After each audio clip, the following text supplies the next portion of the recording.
क्या मैं समझ सकूं या आप समझ सकते हैं कि इनकी पावरें माज़ अल्लाह सुम्मा माज़ अल्लाह मेरे आका से भी ज़्यादा हैं?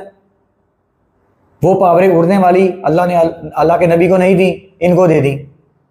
वो एक जगह पर बात करते हुए दूसरी जगह पर पहुंचाने वाली बापों को दे दी, माज़ अल्लाह अल्लाह ने नबी को नहीं दी। ऐसा हरगिज़ नहीं है। मेरे नबी सल्लल्लाहु अलैहि वसल्लम सुप्रीम हैं, दुनिया के सबसे बड़े इंसान हैं, अल्लाह का नूर हैं। अल्लाह के नबी, अगर हम आम फहम में बात करें, हम सिर्फ सामने से देख सकते हैं।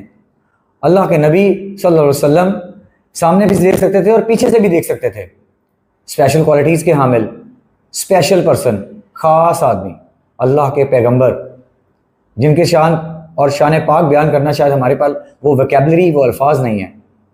लेकिन यहाँ पर इस माशरे में ये दुकानें जो चला के बैठे हुए मौलवी हजरात, हमें सारी उम्र गुमराही पे लगाए रखा, सारी उम्र हमने दरबारों पे भेजे रखा कि जब भी कोई चीज़ चाहिए दरबार पे जाके मांगो, मिल जाएगी। जबकि अल्लाह फरमाते हैं कि इन्नी करीबुन, इन्नी करीबुन, इन्नी करीबुन, क्या मेरे बंदे जब तुम्हें मेरी ज़रूरत हो तो समझो मैं तुम्हारे बहुत करीब हूँ।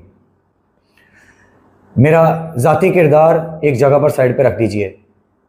लेकिन क्या ये आम फहम बात नहीं है कि अगर ये अल्लाह ताला मुझे हुक्म दे दे कि इन्नी करीब हूँ तो मेरा ईमान पैदा ना हो जाए और मैं अल्लाह पर ईमान ना लेके आऊँ?